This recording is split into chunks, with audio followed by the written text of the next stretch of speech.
serait-il possible de nationaliser les entreprises industrielles marocaines qui risquent de fermer ou mettre la clé sous la porte pour éviter une crise sociale?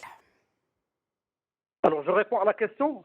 Oui, bien sûr, Donc, professeur. euh, donc voilà, parce que je crois que je vais attendre d'autres questions. Alors, pour la nationalisation, effectivement, la crise du Covid-19, comme j'ai dit tout à l'heure, il nous a fait apprendre beaucoup de choses. Et Mm. d'ailleurs, universellement, la politique industrielle, il n'a jamais été une affaire du privé. C'était une orientation, il est orienté, il est conçu par l'État et il est orienté par l'État. Et d'ailleurs, en industrie, effectivement, ça demande des fonds colossaux. C'est une occasion, effectivement.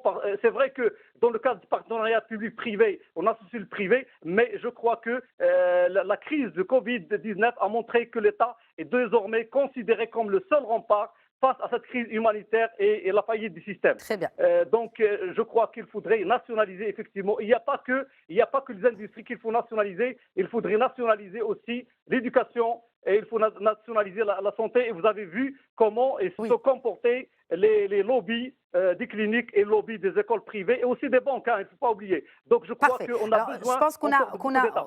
oui, qu'on a répondu à la première question. Passons à la deuxième, si vous le permettez, professeur Karim. Alors, c'est le même internaute qui demande les dernières études sur l'économie mondiale parlent d'un déménagement des multinationales de la Chine ou une relocalisation, en tout cas, de ces industries. Comment le Maroc peut-il attirer ces entreprises en se donnant le statut de pays sans risque face au choc majeur?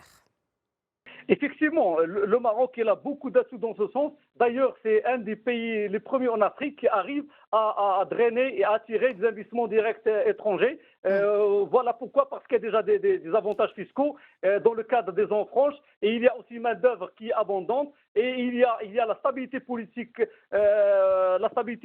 Nous avons la chance d'avoir une monarchie incontestée et nous pouvons aussi aller dans le sens de la démocratie aussi. Donc, je crois que sur le plan investissement direct étranger, il n'y a pas de souci, on peut attirer.